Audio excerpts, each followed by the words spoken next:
جو بندوبست رب کرتا ہے. آزمائش آ جاتی ہے, بڑے بڑوں پہ آ جاتی ہے, لیکن بعض اوقات بڑی تکلیف ہوتی ہے جب اس بندے کو لوگ کٹہرے میں کھڑا کر دیں جس کا جرم ہی کوئی نہیں, اس شخص سے لوگ سوال جواب شروع کر دیں جس بیچارے کے خیال میں بھی وہ بات نہیں. پھر وہاں وضاحتیں دینا, نہ کردہ گناہوں کی وضاحتیں دینا, یہ بڑا بوجھ بنتا ہے, بڑی تکلیف ہوتی, اور لوگ کرتے ہیں یہ کام. پھر اللہ تعالیٰ جب بندوبست فرمائے, صحیح بخاری میں حضرت جریج کا ذکر فرمایا. جریج نفل پڑھ رہے تھے, ماں نے آواز دی, وہ آ نہیں سکے, نماز میں تھے, ماں ناراض ہو گئی. اس نے ہاتھ اٹھا کے کہا اللہ یہ اتنی دیر تک مرے نہ جب تک کسی بری عورت کا منہ نہ دیکھ لے. کسی اور کی دعا کے لیے سند نہیں ہے کہ وہ تیرے حق میں ضرور قبول ہوگی, لیکن ماں باپ کی دعا کے لیے میرے نبی پاک نے سند بیان کی ہے. سید عالم صلی اللہ علیہ وسلم فرماتے ہیں جب بھی ماں باپ اولاد کے لیے ہاتھ اٹھاتے ہیں رب ضرور قبولیت کا شرف عطا کرتا ہے. تو جہاں سند موجود ہے نا, کچھ افتتاح ابا جی سے بھی کرا لینے چاہیے, کچھ کام شروع کرنے سے پہلے صرف اماں سے ہی دعا کرا لینی چاہیے. یہ والا افتتاح بھی بڑے کام کا ہے کیونکہ یہاں سند بیان کر دیا میرے نبی کریم. تو جناب جریج کی ماں ناراض ہو گئی, کہنے لگی اللہ اس نے میری بات نہیں سنی. اب تھے تو وہ نیک, لیکن رب کریم کی حکمت کا تقاضا ہے, ماں کی دعا کو بھی قبول کرنا تھا. اللہ نے آزمائش میں مبتلا کر دیا. والدہ تو چلی گئیں, وہ ایک خیمے میں, ایک کٹیا میں, ایک جھونپڑی میں عبادت کرتے تھے, اللہ کو یاد کرتے تھے, رب رب کرتے تھے, اور لوگ ان کی بڑی تعریف بھی کرتے تھے. لوگ ان کے ارادت مند بھی تھے, عقیدت مند بھی تھے, اہل محبت بھی تھے. ایک عورت آ گئی, بس وہ اللہ کی حکمت پوری ہونی تھی. اس نے آ کے پہلے تو انہیں اپنی طرف مائل کرنا چاہا, جب نہ مائل ہوئے تو الزام لگا دیا. یہ ہمارے دور کا تقاضا ہے, لوگ پہلے آپ کو اپنے حق میں قائل کرتے ہیں, اپنی فرما برداری میں لانا چاہتے ہیں. اگر آپ نہیں آتے تو پھر وہ آپ کو مجرم قرار دے دیتے ہیں, یا میرے ساتھ چل ورنہ پھر میں تیرے خلاف پراپوگنڈا کروں گا. دو ہی باتیں. پہلے اس نے قائل کیا, جب جناب جنیج قائل نہ ہوئے تو اس نے قریب ایک چرواہا تھا, اس چرواہے کے ساتھ جا کے منہ کالا کیا. مقررہ وقت پہ بچہ پیدا ہو گیا. لوگوں نے کہا کس کا ہے؟ کہنے لگی اس خانقاہ میں, اس حجرے میں عبادت کرنے والے کا ہے. اگر کسی دیندار پر ذرا سا بھی الزام لگ جائے تو آپ یقین کریں کہ بڑے بڑے خوفناک لوگ بھی نیک ہو جاتے ہیں. جن کا اپنا سارا ماضی کالا سیاہ ہو وہ بھی اجالوں کے راہبر بن جاتے ہیں. جن کی اپنی زبانیں ساری زندگی آلودہ رہی ہوں وہ بھی بڑے بڑے اعلیٰ سچ بولنے لگتے ہیں. اعلیٰ کچے میرے مکان کی دیوار کیا گری, لوگوں نے تو میرے صحن میں رستے ہی بنا لیے. بڑے لوگ آ جاتے ہیں, پھر بڑا کچھ کرتے ہیں اور بڑے بڑے خوفناک جملے کستے ہیں. بس کو نقطہ جو ہاتھ آ گیا, ایسا جیسے گرنے کا انتظار کر رہے تھے. اب جناب لوگ اٹھے, احتجاج شروع ہو گیا, شور پڑ گیا. یہ بابا بڑا نیک بنتا تھا, نفل پڑھتا تھا, عبادتیں کرتا تھا, دیکھو اس کا حال کیا ہے کہ اس نے ناجائز بچہ پیدا کیا.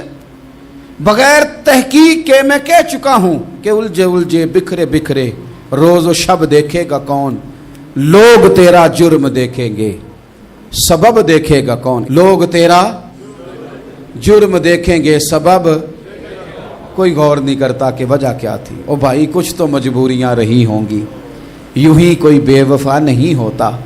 الزام لگا دیا, شور ہوا, احتجاج ہوا, دنیا اکٹھی ہوئی, ان کا انہوں نے حجرہ گرا دیا, مارا بھی, پیٹا بھی, ایک نیک آدمی کو بدنام بھی کیا, برا بھلا بھی کہا, گالیاں بھی دی, جو کر سکتے تھے کیا. اب جب سزا دینے لگے نا تو جناب جریج کہنے لگے تھوڑی سی اجازت دیتے ہو, مار تو تم نے دینا ہی ہے. کہا جناب ٹھیک ہے دیتے ہیں. انہوں نے کہا صرف 2 نفل پڑھنے ہیں. اب وہ نفل پڑھ رہے تھے تو لوگ اس وقت بھی کہہ رہے تھے فراڈ ہی کر رہا ہے, دھوکہ ہی دے رہا ہے, چونکہ ذہن بن گیا نا, بدگمانی آ گئی. انہوں نے 2 نفل پڑھ کے ہاتھ اٹھائے, کہا اللہ جانا تو میں نے ہے, پر اس رسوائی کے ساتھ جنازے تک نہیں خراب ہو جاتے, قبریں تک نہیں لوگ بدنام کر دیتے. کہ اللہ جانا تو ہے, پھر اس رسوائی کے ساتھ تو میری مدد فرما. اب تو میرا کیس تیری ہی عدالت میں ہے, تو رحمت کا دروازہ کھول. ہاتھ اٹھائے, دعا مانگی, نفل پڑھے, پورے مجمع پہ نظر دوڑائی, کوئی نہیں تھا سپورٹ کرنے والا. کل تک جو کہتے تھے نا تیرے لیے جیئیں گے, تیرے لیے مریں گے, ساری عمر ہی آٹا گدا ہے. لکھاں کیتے نہیں پیڑے, اب وقت آیا تے محمد بخشا کوئی نہیں ہو بیٹھا نیڑے, ایک بندہ بھی نہیں تھا, ووٹر سپورٹر ساتھ دینے والا کوئی نہیں تھا. تو جناب جنید بچے کی طرف اشارہ کر کے کہنے لگے کوئی نہیں بول رہا, تو ہی بول کے بتا دے تیرا باپ کون ہے, تو ہی بول کے بتا دے کون ہے. اللہ اکبر. میرا رب جب چاہے تو بچے بولتے ہیں, رب چاہے تو گونگے بولتے ہیں, رب جب چاہے تو پھر پتھر بھی بولتے ہیں. جب کہا نا تو ہی بتا تو بچہ بولا اور بول کے کہنے لگا میرا باپ جریج نہیں, میرا تو وہ ہے جو بکریاں چرانے والا ہے, وہ میرا باپ. جب رب کریم نے توفیق دی تو بچہ بول پڑا. جب رب بندوبست کرتا ہے کسی کی عزت کی حفاظت کا تو پھر کوئی اسے رسوا کر سکتا. یاد رکھنا جب رب محافظ ہو تو پھر لوگوں کا پراپوگنڈا وہاں کچھ کر سکتا. لوگ کئی دفعہ بڑا گہرا جال بنتے ہیں, سازش کا رنگ بڑا گہرا ہوتا ہے, عام سادے آدمی اس کو سمجھ نہیں پاتے, اس پراپوگنڈے کا حصہ ہو جاتے ہیں, انہیں پتہ ہی نہیں چلتا یہ بات دراصل کیا کی جا رہی ہے. یہ کتنی گہری حسد کی آگ ہے جس کو لوگ بغض کے ساتھ ہوا دے رہے ہیں, اپنی عداوت کے ساتھ اس کو زیادہ جلا رہے ہیں. حضرت سیدنا عائشہ صدیقہ رضی اللہ تعالیٰ عنہ بیان کرتی ہیں, اور لطف کی بات یہ بھی بخاری میں موجود ہے. میں نے جناب جنید کا قصہ عرض کیا تو بخاری سے, یہ عرض کر رہا ہوں تو بخاری سے. یہ واقعہ میں حضور کی امت کے کسی ولی کا بیان کرتا تو لوگوں نے کہنا تھا ہماری سمجھ میں نہیں آتا. بعض لوگوں کا خیال ہے کہ داتا صاحب کی کرامت بھی نبی پاک کی بیان کریں. او خدا کے بندوں کو خیال کرو, داتا صاحب تو کئی سو سال بعد آئے ہیں, وہاں اگر کوئی کرامت ہوگی تو حضور بیان کریں گے. اگر نبی کریم نے پچھلے بنی اسرائیل کے ولیوں کی کرامتیں بیان کر کے تمہیں بتائی ہیں تو اس کا معنی یہ ہے کہ اگر وہاں اللہ یہ شان عطا کر سکتا ہے تو تم تو امتوں کی سردار امت ہو, ان پر تو نیرا فضل ہے, تم پر تو رب کا فضل کبیر ہے. تو بس لوگ سمجھنے کو تیار نہیں, پچھلوں کی مان لیتے ہیں. جناب آصف بن برخیہ کی کرامت جو سورہ نمل میں آئی وہ تو مانیں گے, پر غوث پاک کی کرامت یہ پتہ نہیں عجیب فلسفہ ہے اور کس طرح کا فلسفہ ہے, یہ سمجھ سے بالاتار ہے کہ بنی اسرائیل کا کوئی ولی ہو تو اس کی کرامت ہو سکتی ہے اور نبی پاک کی امت کا ہو تو اس کی ہو ہی نہیں سکتی. کیا معنی ہے اس بات کا؟ اور لوگ ہیں کہ داد و تحسین دے رہے ہیں, واہ واہ کر رہے ہیں. اللہ تعالیٰ سمجھنے کی توفیق عطا فرمائے. حضرت عائشہ صدیقہ رضی اللہ تعالیٰ عنہ فرماتی ہیں ایک عورت تھی اور اسے نبی پاک صلی اللہ تعالیٰ علیہ وسلم نے وہ کلمہ پڑھ کے مسلمان ہوئی, مدینہ طیبہ آ گئی تو حضور نے مسجد نبوی شریف میں اس کے لیے مکان, ایک سادہ سا کمرہ ساتھ مسجد کے بنوا دیا, وہیں رہنے لگی. اکثر وہ سیدہ طیبہ کے پاس آتی تو حضرت عائشہ صدیقہ رضی اللہ تعالیٰ عنہ فرماتی ہیں وہ بڑی باتیں سناتی اور آخر میں کہتی وہ ہار والا دن بھی بڑا عجیب دن تھا اور میرے رب کی قدرتوں کا دن تھا, وہ بھی بڑا عجیب دن تھا. سیدہ عائشہ صدیقہ رضی اللہ تعالیٰ عنہ ایک دن فرمانے لگی کہ تو ہار والے دن کا بڑا ذکر کرتی ہے, وہ کیا دن تھا؟ تو خاتون کہنے لگی اماں جی وہ دن تھا جب میرے رب پر بھروسہ اور مضبوط ہو گیا, جس دن میرا اپنے رب پر توکل اور بڑھا, میرے ایمان میں یقین میں اور پختگی آئی. کہنے لگی میں ایک گھر کی کنیز تھی, نوکرانی تھی, اس گھر میں ایک بچی تھی جس کے پاس سونے چاندی ہیرے جواہرات کا ہار تھا. اس زمانے میں نا چمڑے کے اوپر لوگ ہیرے جواہرات لگاتے تھے, کئی دفعہ سرخ رنگ کے چمڑے پہ لگائے جاتے تھے. وہ بچی پہنتی تھی تو کہتی ہیں وہ بچی کے اس نے اتار کے رکھا یا اس سے گرا وہ ہار تو چیل اسے اٹھا کے لے گئی گوشت سمجھ کے اور میرے سامنے اٹھا کے لے گئی. گھر والوں نے مجھ سے پوچھا, یہ بخاری میں موجود ہے, گھر والوں نے پوچھا مجھ سے کہ وہ ہار کہاں ہے, تو میں نے کہا چیل اٹھا کے لے گئی. گھر میں کچھ چوری ہو جائے تو سب سے پہلا الزام کس پہ لگتا ہے؟ ملازمین پہ. کہتے انہوں نے مجھے بڑا مارا, بڑی تکلیف تھی, حتیٰ کہ میری شرمگاہ تک کی تلاشی لی, میری عزت اتنی خراب کی میں بتا نہیں سکتی. میں نے اپنی زندگی میں ایک واقعہ دیکھا, ایک امیر گھر میں چوری ہو گئی, ملازم کو اتنا مارا کہ وہ چارپائی پہ پڑ گیا. پولیس والوں سے اتنی مار پروائی گئی کہ وہ بیچارہ چارپائی پہ پڑ گیا اور پھر وہ اتنا بیمار ہوا اور کچھ دنوں کے بعد پتہ چل گیا کہ چور تو اپنا بیٹا ہے ان کا. پھر اس کا انتقال ہو گیا. اب وہ سیٹھ صاحب اور گھر والے آ کے مرنے والے کے کان میں معافیاں مانگ رہے ہیں, کان میں تو میں نے ان سے پھر کہا تھا کہ یہ تو اب چلا گیا ہے، تمہارا زور چلتا تھا نا، تو تم نے قانون خریدا اور تم نے اسے جتنا ہو سکا تم نے اسے مار پڑوائی، تمہارے پاس جو عدالتیں تھیں تم نے وہاں کارروائی کی، اب ایک عدالت قیامت کے دن لگے گی۔ یہ کمزور تھا نا، کچھ کر نہیں سکا۔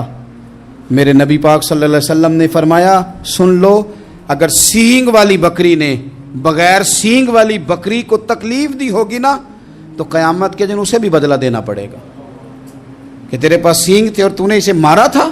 وہ خاتون عرض کرتی ہے سیدہ عائشہ کی خدمت میں کہ مجھے بڑا مارا، مجھے تکلیف دی، میں کہہ رہی تھی کہ میرے سامنے چیل لے گئی ہے پر وہ نہیں مان رہے تھے، اماں جی انہوں نے مجھے بڑا مارا۔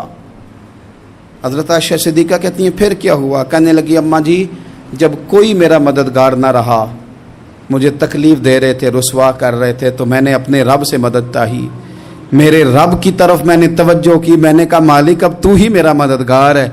کہتی ہے وہ مجھے مار رہے تھے تو وہ چیل جو ہار لے گئی تھی وہی لے کے واپس آ گئی، اور ہمارے سروں کے قریب لا کے اس نے جب اس ہار کو پھینکا وہ مجھے چھوڑ کے سائیڈ پہ ہوئے، وہ میری بے گناہی جان گئے، لیکن آپ کو بتاؤں اس دن سے میرا اپنے رب پر یقین اور بڑھ گیا۔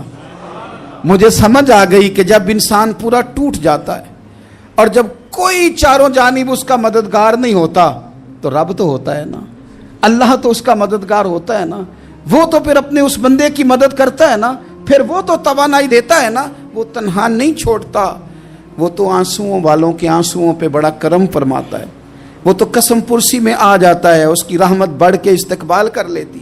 تو بھائی جب آپ پر اللہ کی حکمت کے تقاضے پورے ہونے لگیں اور زندگی میں کبھی کوئی ایسا وقت آئے کہ آپ محسوس کریں کہ تنہا رہ گئے ہیں اور کئی اپنے بھی مخالفین کی جماعت میں نظر آنے لگے ہیں، تو اس وقت پھر دل، روح، زبان اور ذہن کو یکجا کر کے سمجھ لینا کہ جب ساری دنیا ساتھ چھوڑ جاتی ہے تو رب کی رحمتیں اس وقت بھی ساتھ رہتی ہیں اور اللہ کی مدد اس وقت بھی بندے پہ کرم نوازی کرتی ہے۔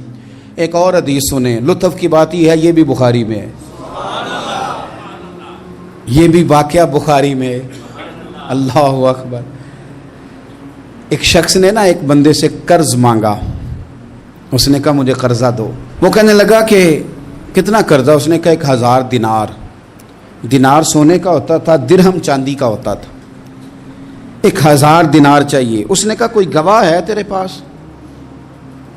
غریب کا گواہ بھی کوئی نہیں بنتا، کبھی الجھ جائے نا کوئی بندہ تو کئی اپنے بھی کہہ دیتے ہیں کہ ہم اس کے قول فعل کے ذمہ دار نہیں ہیں۔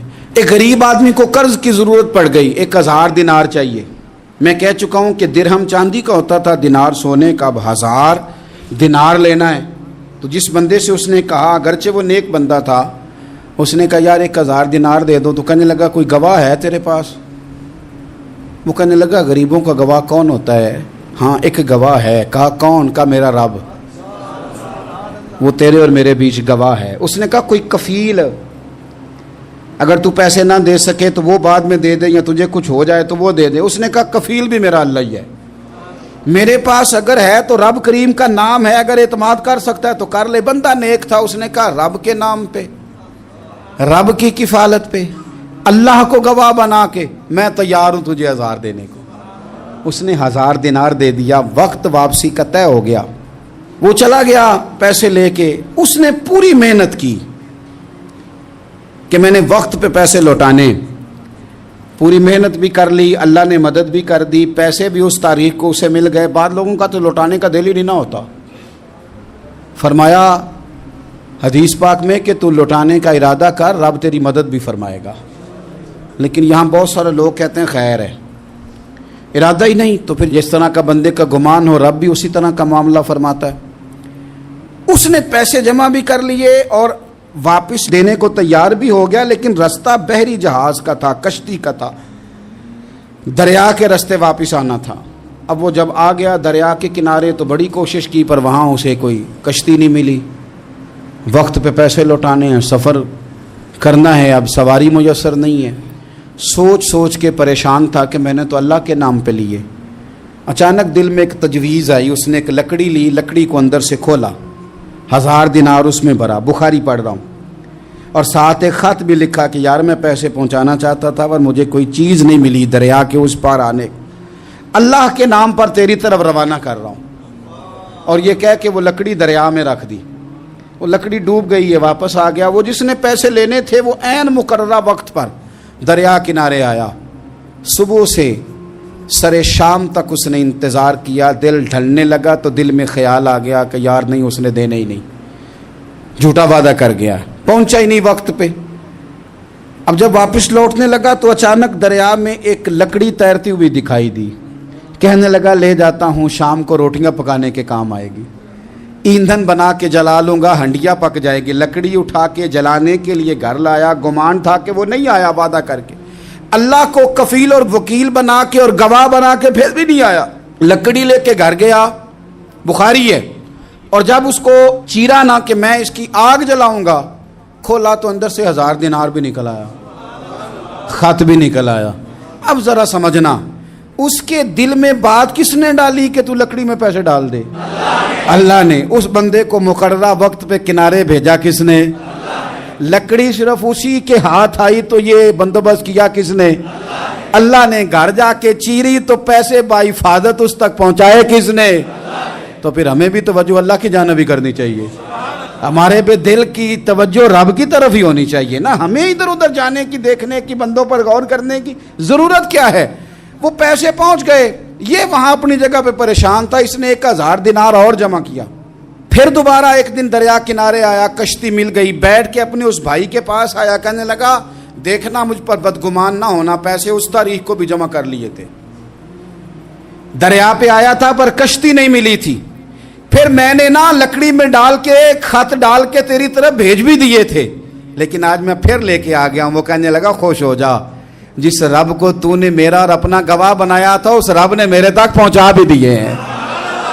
جب لوگ اللہ کو گواہ بناتے ہیں، رب کی جانب اپنی توجہ کرتے ہیں، اپنی چاہتوں، خواہشات اور اپنی ساری چٹھیاں اپنے رب کریم کی رحمت کی طرف روانہ کرتے ہیں، پھر اللہ اپنے بندوں کو مایوس نہیں کرتا، اللہ اپنے بندوں کو نواز دیتا ہے، اللہ تبارک و تعالیٰ اپنے بندوں پہ کرم نوازی کرتا۔ او سنگیو، ساری امیدیں سیٹھوں، نوابوں، دنیا داروں سے کیوں وابستہ کرتے ہو؟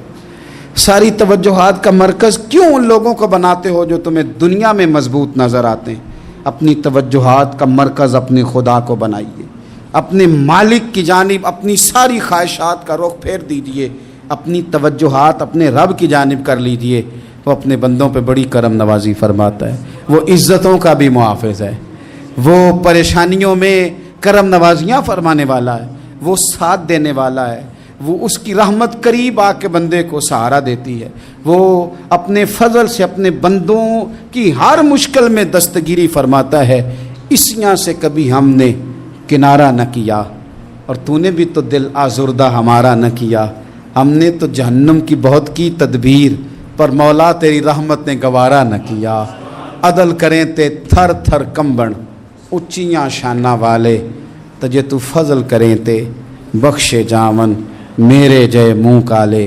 آخر دعوایا ان الحمد للہ رب العالمین۔